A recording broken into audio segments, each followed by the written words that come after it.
안녕하십니까, 김진명입니다.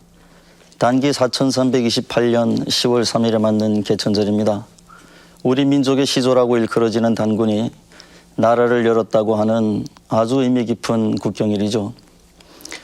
반만년 반만년하고 우리는 우리의 깊은 역사에 대해서 자부심을 갖고 있는데요. 이 반만년이라는 것은 언제부터 나온 것인지 오늘 개천절을 맞아 단군과 고조선을 조망함으로써 알아볼 수 있을 것 같습니다. 중고등학교 국사책에서 본 듯한 단군, 역사소설을 쓰는 저로서도 그 실체가 매우 궁금합니다. 이것이 과연 단순한 신화인지 사화인지 아니면은 우리의 당당한 역사의 일부분으로 편입될 수 있는 것인지 매우 궁금합니다. 그래서 오늘은 이제 막 우리 역사 수업에 입문한 중학생들 그리고 역사의식을 갖고 있는 우리 젊은이들과 더불어 단군에 대한 10가지 질문을 교수님들을 모시고 들어보기로 하겠습니다. 오늘 말씀을 해주실 선생님들을 소개하겠습니다. 서울대학교 국사학과의 노태돈 교수 나오셨습니다. 인하대학교 사학과의 서영대 교수 나오셨습니다. 가톨릭대학교 국사학과의 박광영 교수 나오셨습니다. 자, 그러면 우리 학생들이 어떤 의문들을 갖고 있는지 우선 질문을 한번 들어보기로 하겠습니다. 요즘 사람은 100살까지 살기도 굉장히 어려운데요. 단군은 1900 몇 살까지 살았다고 나왔는데 사람이 그럴 수 있는지 또 단군이 실제로 존재했던 인물인지가 제일 궁금합니다. 삼국유사 등의 책에 보면은 단군이 1908년간을 살다가 산신이 된 것으로 나오고 있습니다. 인간의 수명으로는 이해가 안 되는 부분이라 우리 학생들이 실존한 인물이라고 생각하기 어려울 것 같은데요. 우선 서 교수께서 그 단군의 어원과 그 나이 등에 대한 질문을 받아주시죠. 단군이 1908세까지 살았다고 하는 것은 삼국유사에 나오는 기록입니다. 그리고 이 삼국유사에는 단군이 1500년간 나라를 통치를 했고 또 나아가서는 죽지 않고 아사달 산에 산신이 되었다고 기록되어 있습니다. 단군의 그 수명이 1000세가 넘었다고 하는 것은 이 삼국유사뿐만 아니라 제왕기라든지 하는 이런 고려시대의 기록에 많이 보이고 있는 사실입니다. 이와 같이 단군이라는 존재가 1000년 이상의 수명을 누렸다고 하는 것은 곧 단군이라고 하는 존재의 그 신성성 이런 것을 돋보이게 하기 위한 것이라고 생각할 수 있겠습니다. 근데 학생의 질문에서도 나왔다시피 인간이 1908세까지 살았다고 하는 것은 있을 수 없는 이야기죠. 그렇기 때문에 그 이후 조선시대 사람들은 이러한 그 문제를 어떻게 합리적으로 해석할 수 있을까 여러 가지로 고민을 했던 것 같습니다. 그래서 조선 초기에 그 양촌 건건 같은 사람은 이 단군이 1000년 이상 살았다고 하는 것을 단군의 후손이 이 왕위를 계승한 그런 연대의 합산이라고 보았고 또 18세기 이 인물인 그 이의백이라고 하는 사람의 5개일지집이라는 책을 보면은 그 해주에서 어떤 사람의 무덤을 발굴을 했는데 그 사람의 그 무덤 속에서 묘지가 나왔고 그 묘지 속에 단군에서부터 이 무덤의 주인공인 이인원이라는 사람까지의 그 역대 계보들이 쭉 나와 있고 한 것도 확인할 수 있습니다. 이처럼 조선시대 사람들은 단군의 그 후손들이 왕위를 계승해 나간 것이 1000년 이상 되었다고 보고 있습니다. 우리나라의 근대 역사학이 성립되면서 근대 역사학의 그 연구에 참여했던 사람들도 이와 같은 인식들을 이어받아서 단군에 대한 합리적인 해석을 시도하고 있습니다. 단군의 의미에 대해서는 여러 가지 해석이 있습니다만은 그중에 가장 대표적인 것이 육당 체남선의 학설입니다. 이 체남선은 단군의 온전한 이름이 단군왕금인데 거기서 그 단군을 그 무당을 뜻하는 말로 보았고 그래서 그것은 그 종교적 지도자라는 의미로 해석을 했고 또 이 왕금이라는 이름은 임금 정치적 지도자의 이름으로 보았습니다. 그래서 단군 왕금이라는 것은 어떤 한 사람의 고유명사가 아니고 그 제정일치 시대의 군장의 칭호, 정치적 권능과 종교적 권능을 동시에 소유한 그런 제정일치 시대의 군장의 칭호로 보았었습니다. 그래서 1908년이라고 하는 이런 오랜 기간은 그 단군으로 그 왕의 칭호가 사용되던 시기에 총체적인 기간으로 설명을 했었습니다. 예.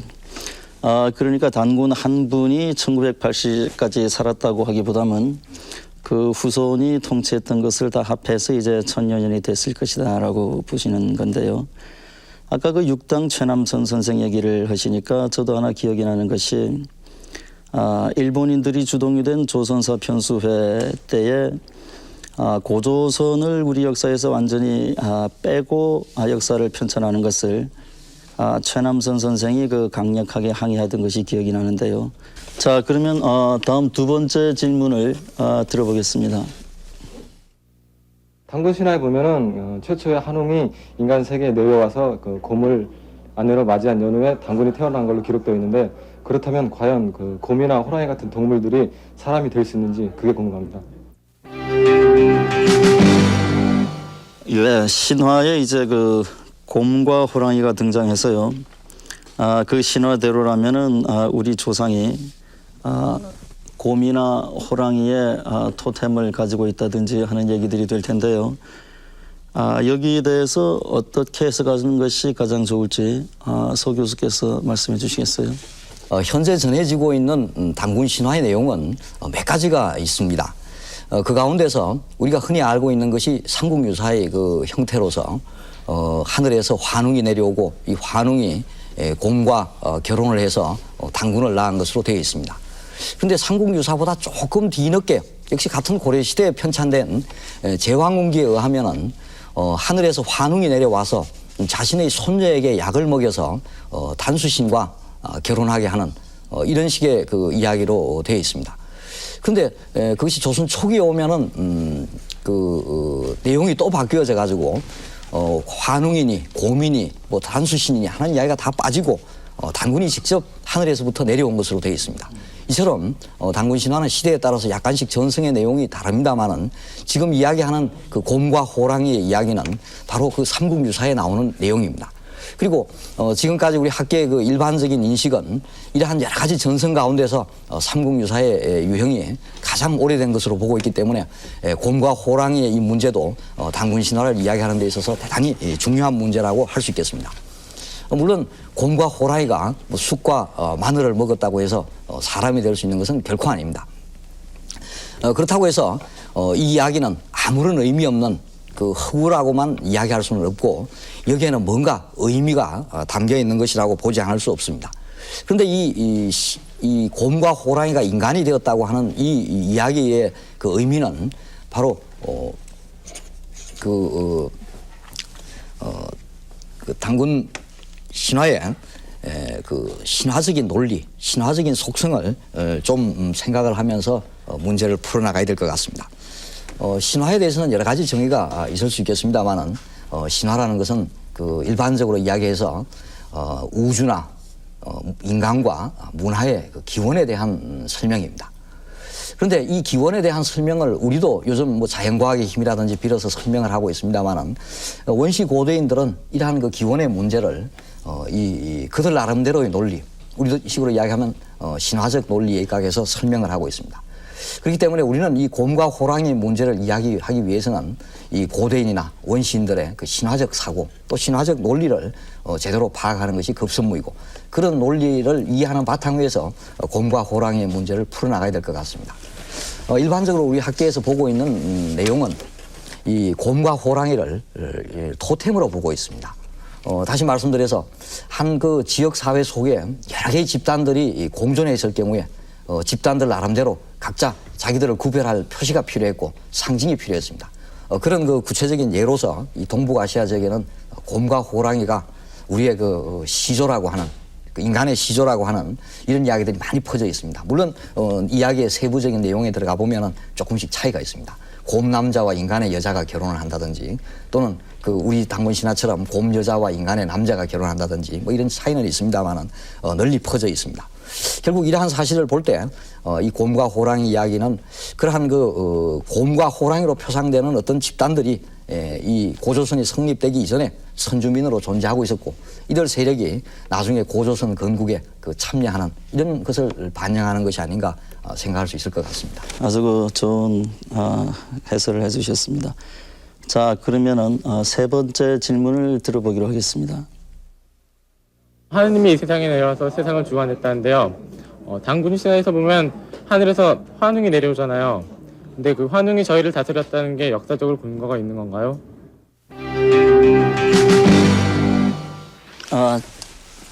그 신화적인 요소로 이해할 수 있겠는데요. 앞에서도 말씀하셨듯이 그 군장이나 제사장을 의미한다고 볼 수도 있고 또 좀 더 문명이 발달한 다른 부족이 와가지고 서로 합치는 것을 상징적으로 의미한다고도 볼 수 있겠는데요. 노 교수께서 정확하게 좀 얘기를 해주시죠. 예, 환웅이 하늘에서부터 내려와서 신단소 하에서 신실을 내렸다는 이런 내용은 물론 사람이 하늘에서부터 내려올 수는 없으니까 사실은 아닙니다. 그러나 그것은 신화의 구조 속에서 또 그 신화가 생성된 역사적 배경 위에서 그 의미를 이해해야 되겠습니다. 대체로 이제 신화의 생성 과정을 흔히들 한 3단계로 구분해서 이야기하는 것들이 있습니다. 먼저는 우주 만물이라든가 자연 현상이 어떻게 생겼느냐 하는 것에 대한 고대인 원시인들의 그것에 대해서 어떤 생각을 표현하는 그런 단계. 두 번째는 인간이 그러면 이 지상에 어떻게 태어났냐. 구체적으로 자기와 자기의 조상이 어떻게 이 땅에 태어났냐에 대한 것에 관한 의문을 갖다가 풀어나가는 그런 신화가였습니다. 아까 곰이나 호랑이가 사람이 된다 하는 식으로 한 토테미즘도 그런 유에 속하겠습니다. 세 번째 단계에는 이제 인간의 문명, 인간과 인간 간의 관계가 사회 조직이 또 정치 조직이 어떤 과정을 통해서 형성되어졌는가를 설명하고자 하는 그런 신화들이 나타나게 됩니다. 그런 면에서 보면 환웅이 하늘에서부터 내려왔다 하는 이 신화 구조는 신화 생성상의 3단계에 해당하고 보다 발달된 형태라고 이야기할 수 있겠습니다.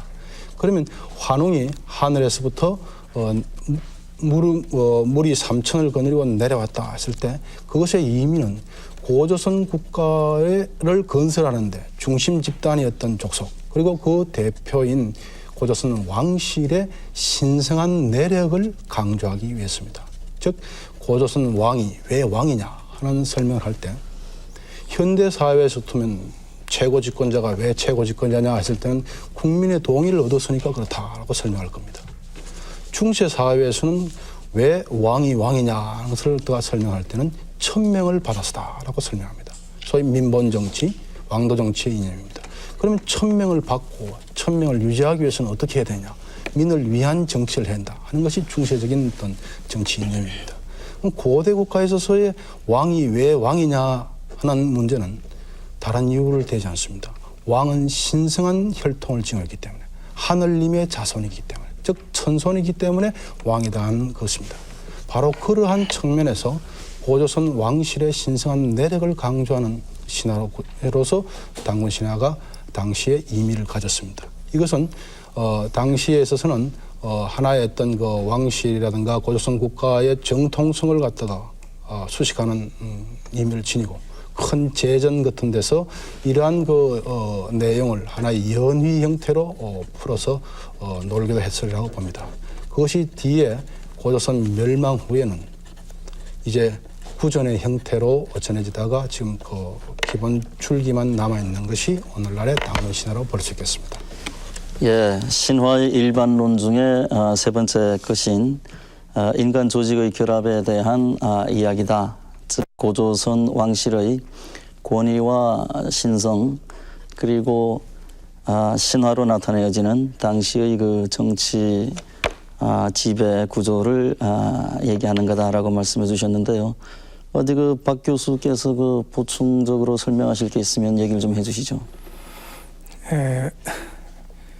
이 하늘과 연결됐다는 부분이 다시 말하면은 우리나라의 독자성 예. 그리고 독립성을 상징합니다. 예. 그런데 이 한말의 교과서를 보게 되면 이 단군이 박달나무 아래에서 태어났다라는 기록을 근대적으로 해석을 한다고 해가지고서 그것을 박달나무 아래에 있는 집에서 태어난 단군이라고 해석을 했습니다. 예. 그리고 이 해석이 굉장히 많이 받아들여졌습니다. 그러나 이 해석은 다시 말하면 그 신화에서 말하는 그 기본적인 동기, 이른바 하늘에서 내려온 독자성이라는 것을 부정하는 것이 됩니다. 그래서 당시에 그 신채호 같은 분은 그런 교과서 가지고서 우리나라 교육을 하게 되면 나라를 망치게 된다라고까지 그 극언을 하고 있습니다. 예, 아주 신화 얘기 갖고도 상당히 그 깊은 이론들 그리고 또 깊은 역사의 내용들이 생기는데요. 자, 이번에는 그 네 번째 질문을 한번 받아볼까요? 예, 예전부터요, 우리의 역사책을 보면 단군의 이야기가 거의 믿기 힘든 전설적인 이야기로 전해지고 있습니다. 그렇게 우리가 단군 신화를 재미있는 옛날 이야기로만 여겨야 하는 건지 아니면 하나의 역사적 사실로 받아들여야 하는지가 참 궁금합니다. 예, 가장 중요한 질문이라고 할 수 있겠습니다.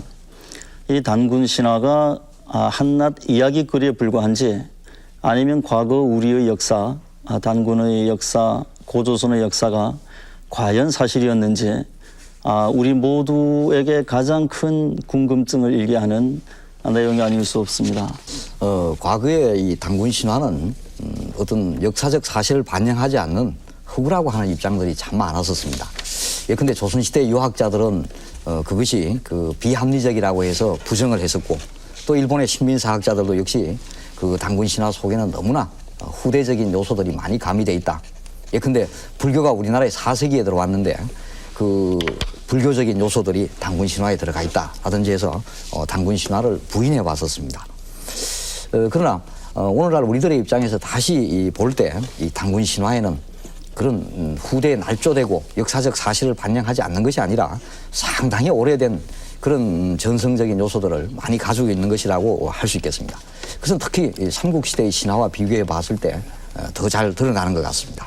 그런데 삼국시대에는 그 신화에 곰이 또는 호랑이가 하는 이런 동물이 인간의 조상으로 등장하지 않습니다만은 이런 그 동물이 인간의 조상으로 등장한다든지 또 삼국신화에서는 태양이라는 것이 생명의 탄생에 적극 관계합니다만은 오히려 단군신화에서는 태양을 피해야지만이 새로운 생명으로 탄생할 수 있다든지 하는 이런 이야기들을 볼 수 있습니다. 뿐만 아니라 단군신화 속에 37이라든지 100일 동안 곰이 금기를 해서 결국 인간이 된다고 하는 이 37이나 100일이라고 하는 이야기도 오늘날 우리들의 그 출산의 풍속과 상당히 일맥이상통하는 점이 있고 이런 점에서 우리의 그 기청문화를 통해서 오랫동안 전성되어 왔다는 것을 생각할 수 있습니다. 그런 면에서 이 단군신화는 후대에 조작된 것이 아니라 오래된 전성으로서 이를 통해서 어떤 역사적인 사실을 얼마든지 추출해낼 수 있다고 생각할 수 있습니다. 단군 신화는 그 신화의 구조와 내용으로 볼 때 후대적 산물은 분명히 아닙니다. 거기에는 그 고조선 당대의 어떤 역사적 사실과 또 고조선 당대의 문화가 반영되어 있습니다. 그런데 신화는 또한 동시에 오늘날 전해지는 그대로 문자 그대로 역사적 사실은 또한 아닙니다. 신화의 생성이라는 것은 그 한 집단이 무의식적으로 오랜 세월에 걸쳐서 생활하는 가운데서 형성되어진 그런 것입니다. 그런 만큼 거기에는 그 당대인들의 삶과 역사가 반영되어 있습니다. 또한 동시에 오늘날 전해지는 바 그대로 문자 그대로 모든 내용이 역사적 사실인 것은 아닙니다. 신화는 그런 의미에서 우리가 오늘날 단군 신화를 볼 때는 냉정하게 신화로서의 신화로서의 검토를 해야 되겠습니다. 예, 역시 그 단순한 이야기거리냐 사실이냐에 대해서는 지금 매우 상반되는 여러 가지 입장이 있습니다. 고고학이 차츰 발달하고요. 일본의 식민사관을 벗어나고 이제 또 외교적으로도 중국이라든지 만주와 가깝게 된 앞으로 시점에서 차츰 더 깊이 있게 규명될 수 있는 문제라고 생각합니다. 이제 다음 질문을 받아보겠습니다. 예, 저 이련이 쓴 삼국유사에 의하면요, 저 고조선의 건국연대나 단군신화의 연대를 갖다가 기원전 2333년으로 보고 우리나라의 역사를 흔히 반만년이라고 사람들이 많이 얘기를 하는데요. 그렇다면 그 기원전 2333년이 정말로 정확한 고조선의 건국연대로 볼 수 있을까요? 이 삼국유사를 기준으로 해가지고 중국의 사서와 비교해서 단군이 2333년에 개국을 했다고 하는데요. 좀 더 자세한 설명을 박 교수께서 해주시겠어요? 예, 저는 기록을 가지고 말씀을 드리겠습니다. 우리가 단군이 기원전 2333년에 즉위를 했다, 또는 태어났다, 이렇게 그 이야기를 하는 것은 삼국유사와 제왕기 안에 있는 그 내용을 가지고 이야기를 하는 것입니다. 예. 제왕기를 보면 중국의 그 문화를 출발시켰다고 인정이 되는 요임금과 동시에 우리나라를 통치하기 시작했다, 이렇게 기록이 되어 있습니다. 예. 그런데 이 요임금이 그 통치를 시작한 연대가 뭐 무진년이냐 또는 갑진년이냐 하는 이야기 가지고 여러 가지 그 이야기가 있습니다만은 우리나라에서는 그 대체적으로 이 무진년설을 취해서 이 요임금이 태어난 무진년이 이 오늘날의 그 역사로 전환할 때 기원전 2333년이 된다라고 계산을 갖다 명확하게 제시한 것이 15세기 초에 그 권근이란 분에 의해서 된 것 같습니다. 그리고 이 설이 국가적으로 공식적으로 받아들여진 것은 동국통감이라고 불리는 우리나라의 그 최초의 통사, 그러니까 고조선에서부터 우리나라 역사가 시작됐다고 하는 것을 전부 종합해서 쓴 최초의 역사책에서 공식적으로 받아들여졌다, 예. 이렇게 말씀드릴 수 있겠습니다. 고조선이라는 국가가 언제 성립되었냐 하는 것은 지금도 학계에서 논란이 계속되고 있는 문제입니다. 사실 첫 고대 국가가 등장하는 시기는 마치 그 땅 속에서 봄이 되면 죽순이 이렇게 쏟아오를 때 어디까지가 죽순이고 어디까지가 대나무냐를 결정하는 것은 상당히 참 어려운 문제입니다. 그렇다 해서 일정한 기준을 설정하지 않을 때 같으면 그것도 한없이 소급되어 나갈 수도 있겠습니다. 그런 것처럼 이 땅 위에서 인간이 살게 되어졌고 어떠한 조직을 만들어 나가는 기원은 매우 올라갑니다. 그런데 우리가 고조선에 기원했을 때는 그것은 하나의 국가 조직으로서, 국가체로서 고조선이 등장할 시기를 말하는 것입니다. 그러기 위해서는 국가가 어떠한 실체의 정치체를 국가라 하느냐에 대해서는 논란이 많을 수 있습니다만, 적어도 가장 기초적인 것은 이 금속기 문명이 어느 정도는 성숙되어져야 되고 농경이 진전되어져야 한다 하는 이 두 가지 요건은 어떠한 견해에 있든 간에 필수적으로 밑에 깔리는 것입니다. 유목민의 경우는 물론 농경이 있어야 되겠습니다만, 그럴 때 한반도와 만주 지역에서 언제부터 농경이 시작됐냐 하면 그것은 BC 2000년 이전으로 올라갈 수 있습니다. 그러나 성숙한 어느 정도 성숙한 청동기 문화가 성립되는 것은 BC 10세기, 즉 지금부터 한 3000년 전후 무렵부터라고 볼 수 있습니다. 그러면 우리가 정치 조직체로서의 국가, 그 국가로서의 고조선의 성립 시기를 이야기한다면 현재까지 확보된 자료에 의할 것 같으면 대체로 BC 10세기 선을 넘을 수는 없다라고 이야기할 수 있겠습니다. 물론 이런 것들은 앞으로 만주 지역에 대해서 연구가 진전되면 더 새로운 사실이 나올지 모르겠습니다만 현재는 그러합니다. 네. 자, 이제 다음 질문이 뭔지 알아보시죠. 옛날에는 지금처럼 나라와 나라 사이에 국경선이 확실하지 않았을 것 같거든요. 그래서 고조선 시대에 국경선을 정한다면 지금의 어디를 다스렸고 또 어떤 종족을 다스렸는지 알고 싶습니다. 예, 고조선의 중심지의 강력에 대한 설명이 있어야 될 것 같군요. 노 교수님이 말씀해 주시겠습니까? 예. 학생의 질문이 아주 예리하게 제기되었습니다. 사실 이 고조선의 강력의 문제, 중심지의 위치 문제는 조선 후기 실학자들 사이에서부터 이 논란이 있었습니다. 그래서 근 200여 년 동안에 오늘날까지도 계속되고 있습니다. 그간에 제기되어 왔던 설들은 크게 나눠보면 세 가지로 분류할 수 있겠습니다. 하나는 고조선의 중심지, 즉 왕금성의 위치를 이 요하유역 쪽에 찾는 견해입니다. 이 지도에 보면 이런 형태의 것입니다. 여기에서 고조선의 수도인 왕금성이 요서지방에 있었다든가 또는 요동에 있었다 해서 그리고 그 강력이 한반도 북부와 만주 이련을 포함하는 이런 넓은 지역에 있다 하는 주장이 그 하나입니다. 이 설은 일제 하에서는 민족주의 사학자들 중에서도 상당히 많은 분들이 이 설을 지지했고 해방 후에는 북한학계에서 이 설을 정설로 해왔습니다. 그다음 두 번째 설은 이 평양이 시종일관 고조선의 중심지였다고 보는 설입니다. 이 설 역시 조선 후기 실학자들 사이에서부터 제기되어 왔습니다.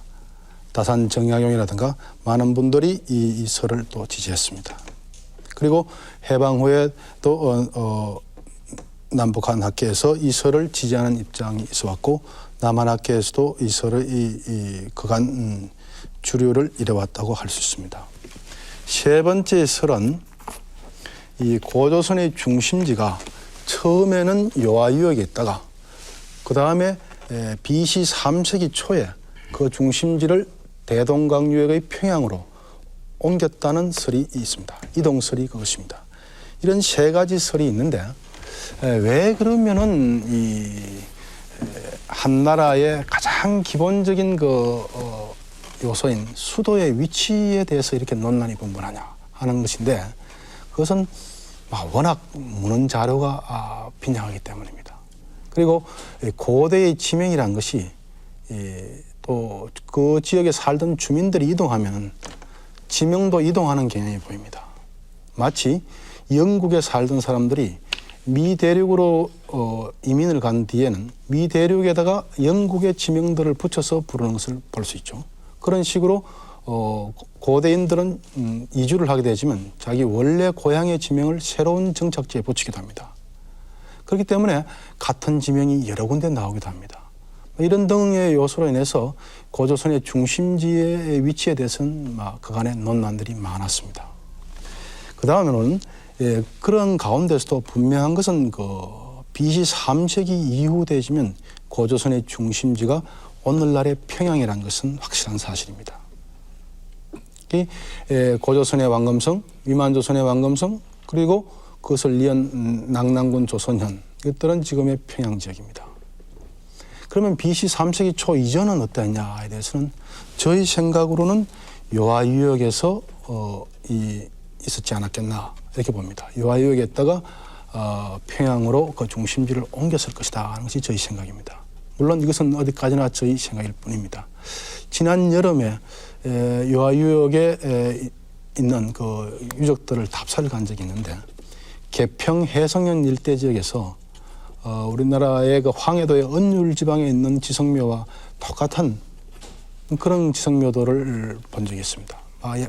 구조라든가 양식이 그대로 빼닮았는 같은 그런 것이었습니다. 앞으로 고조선의 중심지의 위치 문제들은 만주 지역에 대한 조사가 더 진전되지고 남북한 학자가 함께 자리를 해서 연구하고 토론하면 보다 객관적이고 확실한 사실들이 밝혀져 나갈 것으로 여겨집니다. 자, 잘 들으셨는지요? 우리 학생들의 질문이 아주 날카롭고 현명합니다. 다음은 어떤 질문이 있는지 한번 볼까요? 단군조선 이래로 중국에서 기자라는 사람이 건너와가지고 우리 조선을 통치했다는 설이 있는데 이제 그걸 전면 부인하는 사람들도 있거든요. 근데 기자가 정말 우리 조선을 통치했었는지 그게 궁금하네요. 예, 우리 고조선에 이제 기자뿐만 아니고 위만까지도 등장하는데요. 이 사람들은 어떤 성격을 가진 사람들이 과연 이 중국에서 온 사람들인지 또는 우리 고조선의 사람들이었는지 여기에 대해서 의문들을 많이 갖고 있을 겁니다. 우선 그 노 교수 말씀을 한번 들어볼까요? 이 기자가 동쪽으로 와서 조선의 왕이 되었느냐 하는 것이 이제 학생의 질문이었습니다. 이 기자 동네설은 문헌적으로는 그 BC 2세기에 복생의 상서 대전에서 처음 나타납니다. 그 다음에 그 사마천의 사기에서도 그런 언급이 보이고 있습니다. 즉 은나라 말기에 현명한 그 군자였다는 그 기자가 이 왕의 폭정에 간언하다가 그것이 받아들이지 않자 언돈했는데, 그런데 그 은나라가 망하자 이 기자는 주나라에 복무하지 않고 동으로 조선에 가서 왕이 됐다는 것이 그 설화의 내용입니다. 그런데 이 기자 동네 전설은 진시황의 진나라가 성립하기 이전, 즉 선진문헌에는 일체 보이지 않습니다. 기자가 동네했다는 그 시점으로부터 800년이 지난 BC 2세기 문헌에 처음 등장합니다. 이 점이 이 기자 동네설의 의문점이고, 동네설이 사실이냐는 측면에 대해서 검토할 때 의문점으로 제기될 수 있습니다. 두 번째는 BC 10세기경의 당시 상황으로 봐서 기자가 과연 그 북부 중국에서 조선 땅까지 와서 그리고 왕이 되어질 수 있었겠느냐, 당시에 여러 가지 주변 환경, 생활 조건 등을 감안할 때 의문시된다 하는 점입니다. 그리고 세 번째, 무엇보다도 한반도와 남만주 지역에서 출토되어지는 청동기는 그 양식적인 측면에서 북중국의 은나라, 주나라의 청동기와 계통을 달리합니다. 만약 기자가 조선 땅에 와서 왕이 됐다면 그가 혼자 왔을 리는 없는 것이고 한 무리의 집단을 이끌고 왔을 것이고, 그리고 그 무리들은 은나라, 주나라 계통의 청동기 문화를 가져왔을 것이고, 그들이 지배 집단으로 군림했으니까 그 문화의 영향을 받아서 한반도와 만주 지역의 청동기 문화는 당연히 북중국의 청동기 문화와 계통을 같이 해야 되는데, 이것이 근본적으로 양 지역의 청동기 문화는 계통을 달리합니다. 이런 면에서 볼 때 기자가 동쪽에 와서 조선의 왕이 됐다는 그러한 전설은 사실로 보기 어렵습니다. 그러면 왜 이런 전설이 BC 2세기에 등장했겠는가? 선진문헌에는 보이지 않다가 왜 BC 2세기에 등장했겠는가를 생각할 때는 바로 그 시점에 한제국이 대외적인 팽창을 해나갈 때입니다. 한제국이 동쪽으로 고조선 지역으로 팽창을 해나가려고 하였고, 거기에 따라서 조선에 대한 관심이 고조되고 있었습니다. 그런 여건 하에서 이 기자 동네설은 이 조선에 대한 그 고대 중국의 영고권 내지는 어떤 그 관심에 이 투영되어서 나타난 것이라고 볼 수 있겠습니다. 네. 예, 그렇게 말씀하신 걸 듣고 보니까 저도 그 한서에서 주무왕이 기자를 조선에 봉했다 하는 기사를 본 게 기억이 나는데요. 거기에는 또 그런 점들도 있군요. 들으면 들을수록 점점 흥미로워지는 우리 고조선에 대한 얘기들입니다. 학생 여러분들도 이 얘기들을 뇌리에 깊이 간직해 두셨다가 꼭 우리 역사에 관심을 갖고 나중에 이 고대사의 의문들을 풀어 헤치는데 일조해 주시기 바랍니다. 자, 점점 더 날카로워지는 학생들의 질문, 다음은 어떤 것이 있는지 알아보겠습니다.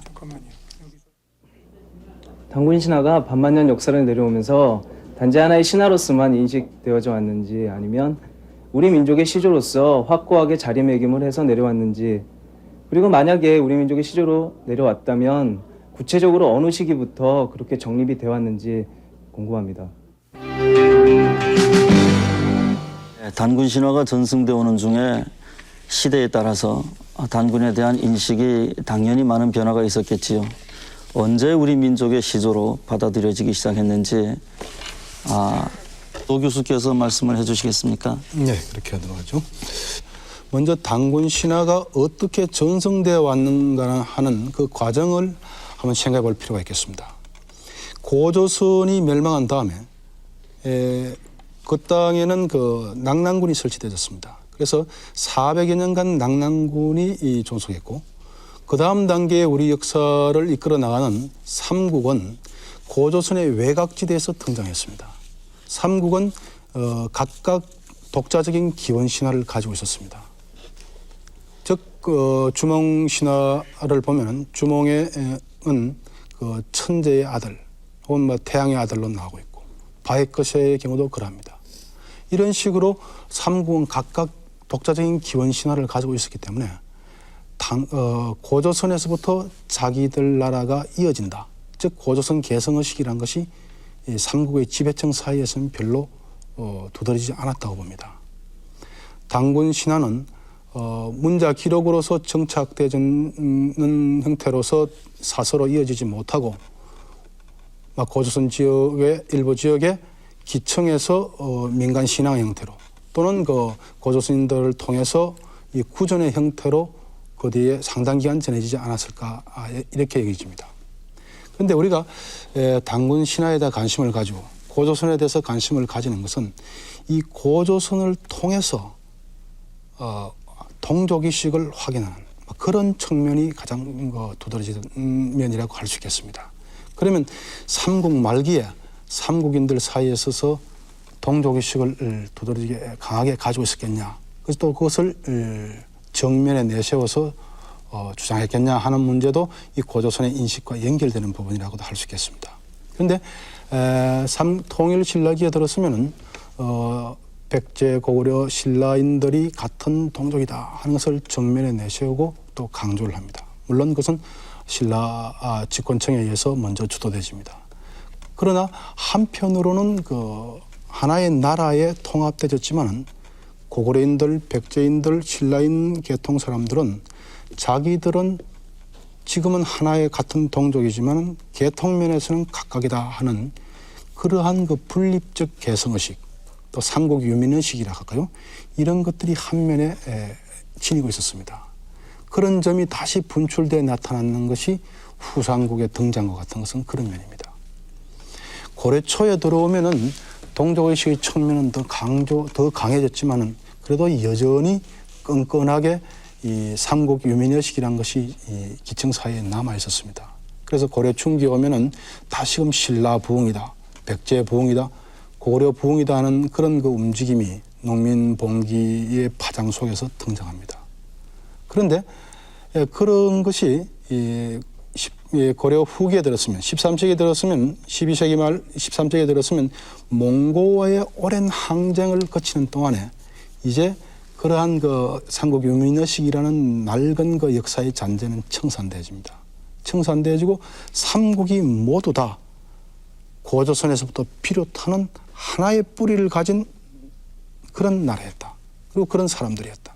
그것이 합쳐져서 오늘날 우리가 되졌다. 해서 민족의 뿌리에 대한 동원성 또 우리 민족의 고유성에 대한 그런 자각이 높아집니다. 몽고와의 30년의 항쟁의 고난 속에서 새로운 한 단계의 역사인식이 진전이라고 볼 수 있죠. 그럴 때 재차 고조선이 역사인식의 중요한 문제로 떠오르게 되집니다.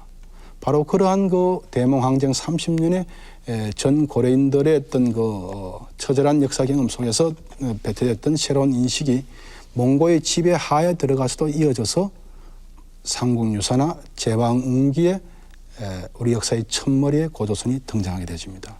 제왕웅기에서는 4만 70여국의 군장들은 모두 다 단군의 자손이다 하는 식으로 표현을 낳게 되집니다. 이것이 고려 후기에 말기에 갈수록 더 확산되어서 새로운 왕조가 등장했을 때 국호를 조선이라고 했는 것은 우연한 산물이 아닙니다. 이러한 그 우리 선조들의 일련의 역사의식의 진전의 결과로서 이 조선이라는 새로운 국호를 정하게 됐던 것입니다.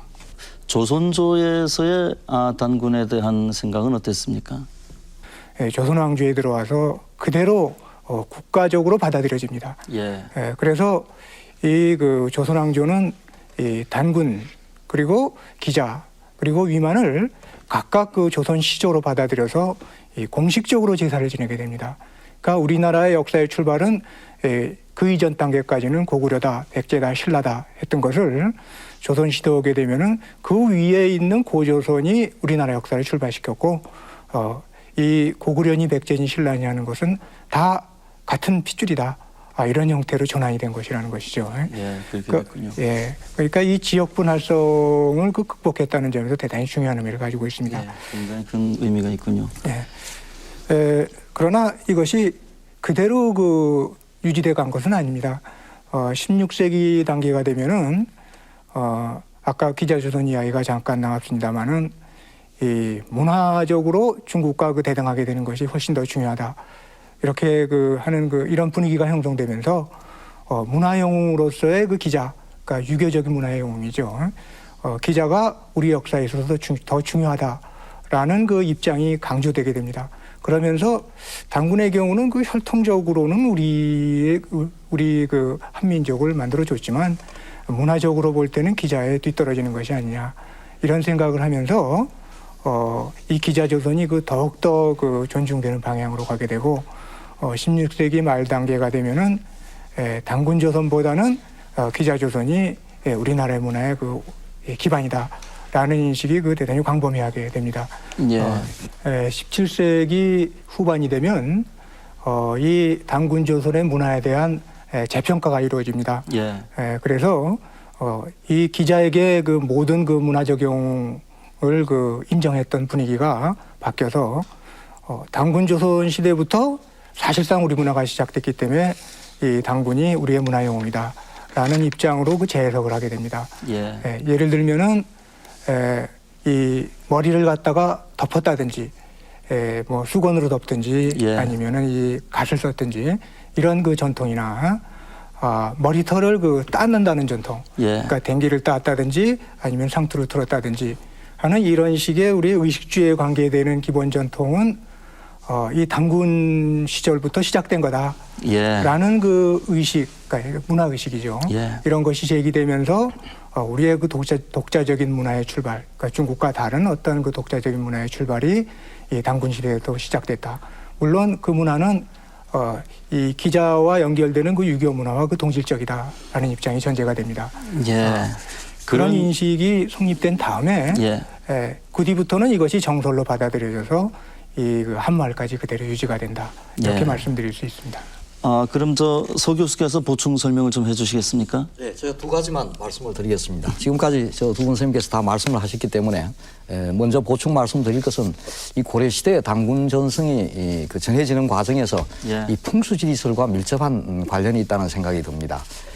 예컨대 묘청이 평양에 팔성당을 세울 때도 그때 당군을 모셨던 것 같고, 또 만이산 참성단이 고려시대에 만들어지는 것 같은데 그때도 참성단 만들 것을 건의했던 사람이 풍수지리를 했던 사람들이고, 또 당군의 도읍이었다는 아사달에 백악궁을 세워야 된다고 주장했던 사람들도 풍수가들입니다. 그래서 이 풍수가들은 그런 당군의 유적지에다가 건물을 지음으로써 나라의 기업이 연장되고 나라가 발전한다는 이런 이야기를 하고 있습니다. 그리고 나아가서는 외국에서부터 많은 사람들이 와서 조공을 바칠 것이다 라는 이야기를 하고 있는데, 이런 것으로 봐서 이 고려시대 당군 신화가 전승되는 과정의 어떤 한 단면을 이해할 수 있을 것 같습니다. 그리고 조선시대로 넘어와서 말씀드린다면은 주로 이 당군 신화에 대해서 지금까지 역사서나 이런 것을 중심으로 말씀을 해주셨습니다만은 이 민간청을 통해서도 당군에 대한 인식이 상당히 강하게 내려왔던 것을 볼 수 있는 것 같습니다. 한 두 가지 예를 말씀을 드린다면, 첫째 하나는 이 16세기에 임진왜란이 일어나고 난 다음에 우리나라 도자기를 만드는 사람들이 일본에 많이 잡혀갑니다. 그래서 그 잡혀간 사람들이 일본에 가서 당군 신사를 만들어서 당군에 대한 제사를 지내고, 또 거기에 사용되는 노래라든지 충문을 한국말을 그대로 사용하면서 최근까지 내려오고 있는 모양입니다.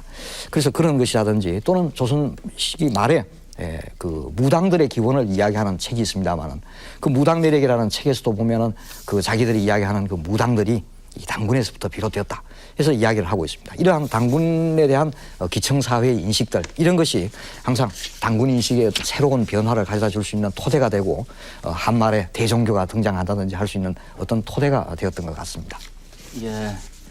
시대 변화에 따라 연면이 이어져 왔군요. 자, 그러면 다음 질문 다시 한번 보겠습니다.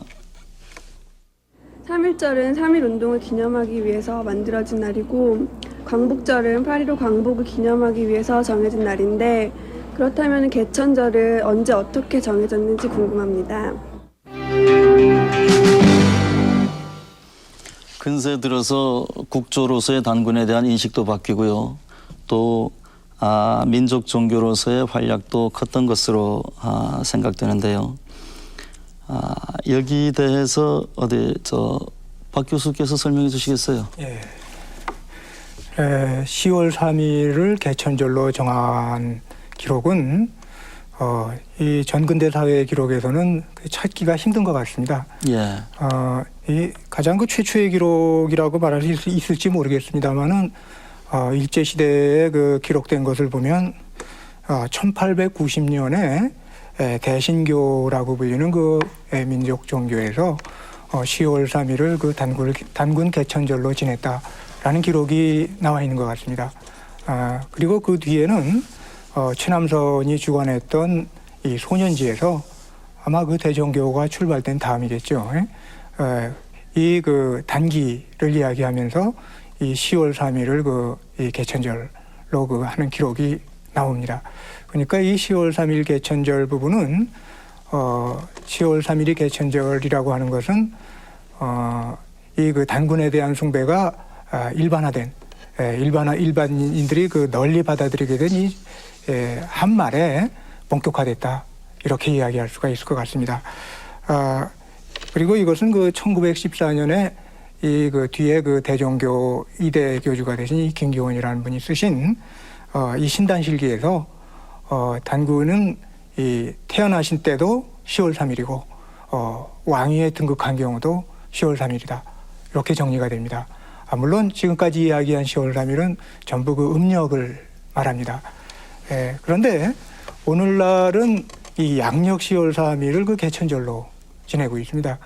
이 양력 10월 3일이 그 개천절이 된 것은 이 1949년 그 9월 20일인가에 국회 임시본회의에서 이 국경일에 관한 그 법률 관계를 그 토론하는 과정에서 음력을 그대로 두고 음력으로 국경일을 할 것이냐 아니면은 음력을 양력으로 바꿔서 11월 6일인가 7일 이런 것을 그 해서 할 거냐 하는 문제 가지고 논란을 벌이다가 현재 수학자들한테 물어봐도 이 그 음력 그 10월 3일을 양력으로 바꿀 수 없다. 거기다가 그때 달력하고 현재 달력이 같은지 우리가 어떻게 아냐. 뭐 이런 식의 그 문제들이 제기가 돼가지고 가장 그 우리들에게 이 좋은 달 10월 달 그 기념하기 좋은 달로서 그 10월 3일로 결정하자 해서 10월 3일이 개천절로 통과됐습니다. 예, 아주 그 재미있는 내력이 있군요. 이제 마지막 질문은 제가 하나 하고 싶은데요. 지난 93년에 북한이 단군릉을 발굴해가지고 대대적으로 성역화 작업을 하고 있습니다. 그래서 이 단군릉 발굴에 대한 의미, 또 그 내력, 또 우리가 어떻게 받아들여야 할 것인가 하는 것을 진지하게 연구해 보는 게 매우 중요하다고 생각합니다. 노 교수께서 보충 설명을 해주실. 북한학계에서 발표한 내용을 보면은 단군릉에서 나온 인고를 전자스핀 공명법에 의해서 연대 측정을 하니까 지금부터 5011년에 태어난 분이다라고 하고 5000년 전에 고조선 국가가 있었다라는 주장을 전개하고 있습니다. 이런 견해는 그 종래의 북한학계의 견해와는 상당히 다른 새로운 어떤 그 면모입니다. 그런데 우선 그 북한학계에서 발표한 내용문을 보면은 무덤 양식은 이것은 고구려 때 것입니다. 빨라야 5세기대를 넘지 못하는 것입니다. 그리고 무덤에서 나오는 유물 역시 그러합니다. 요 점에 대해서는 그 북한학계에서는 단군릉을 5세기 때 이후 고구려 때 와서 다시 개장한 것이다. 고구려 때 양식에 맞추어서 다시 무덤을 만드는 것이다. 개장 무덤을 바꿨단 말이죠. 개장한 것이다라고 이렇게 주장을 합니다. 현지에 가서 유적과 유물을 보지 못한 상태에서 북한학계의 주장에 대해서 일방적으로 가타부타 단정을 하기는 곤란합니다만은 아무튼 무덤을 개장했다 그런다 그러면 그 무덤에 있는 그 유물들, 이 시체 등이 교란됐을 것입니다. 자연히 뭔가 이 햇빛에 노출되고 공기 중에 노출되고 교란됐을 거니까 그런 교란된 그 자료를 가지고서 연대 측정을 한다는 것은 그 결과를 믿을 수 있겠는가에 대해서는 조금 의문스러운 점이 있습니다. 그리고 전자스핀 공명법이란 것은 연대를 만년, 10만 년 단위로 측정할 때는 유효한 방법입니다만은 1000년, 100년 단위를 측정할 때는 그 정확도에 상당히 문제가 있는 그런 측정 방법입니다. 아무튼 이런 문제들은 현지를 가서 조사를 하고 또 직접 조사했던 북한학자들의 와의 어떤 그 대화를 통하지 않고 일방적으로 이렇다 저렇다 이야기하기는 어렵습니다. 그런 면에서 남북한 학자들이 함께 이 문제를 토론할 수 있는 그러한 기회가 마련되질 것을 바랍니다. 자, 단군에 대해서 꼭 알고 싶은 의문점을 10가지 정도 들어봤습니다. 자, 이제 마지막으로 한 말씀씩 해주시죠. 이 신화 자체가 사실이라기보다 이 단군 신화가 이 역사 속에서 우리 민족 공동체가 그 위기에 빠졌을 때마다 그것을 극복하고 이 뭉치게 하는 힘으로 작용했고 바로 그 체험이 바로 우리들에게 있어서 민족 공동체 체험이다. 라는 점을 말하고 싶습니다. 예, 그렇군요.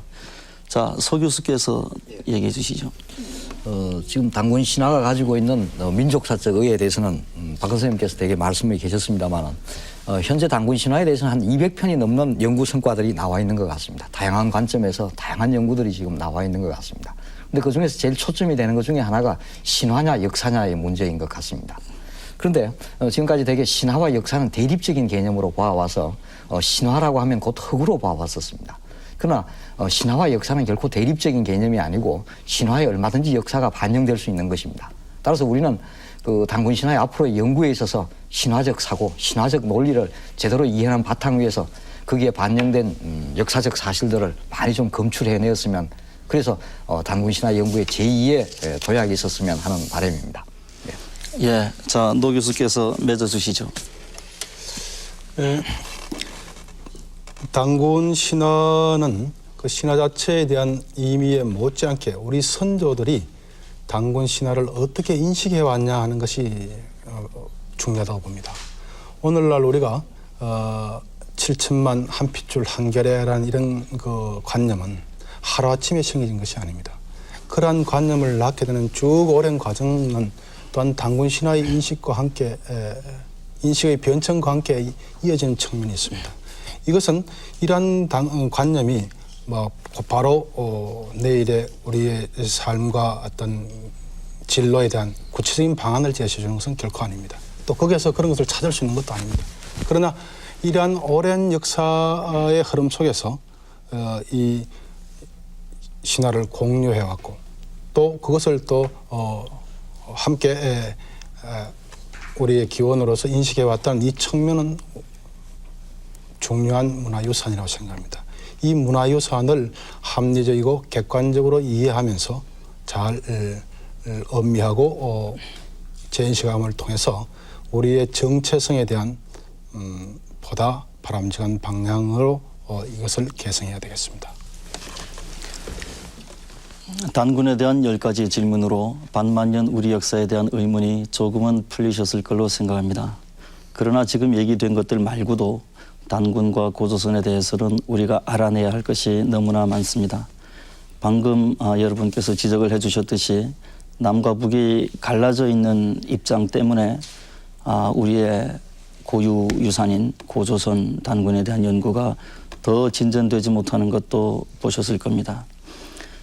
단군이 나라를 연 후로 같은 뿌리, 같은 피를 섞으며 살아온 우리가 지금 이렇게 갈라져 있는 것이 개천절 이날을 맞아서 생각해 보면 더없이 가슴이 아픕니다.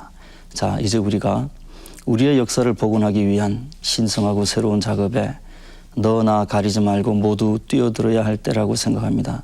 이것만이 5,000년 깊은 문화를 우리에게 남겨준 조상을 대하는 우리의 태도고 또 우리의 후손에게 자랑스럽게 이 문화와 이 나라를 물려줄 수 있는 길이라고 생각합니다. 오늘 개천절 남은 시간 즐겁게 보내시기 바라고요. 언제까지나 같이 역사를 생각할 수 있는 계기가 되었으면 합니다. 고맙습니다.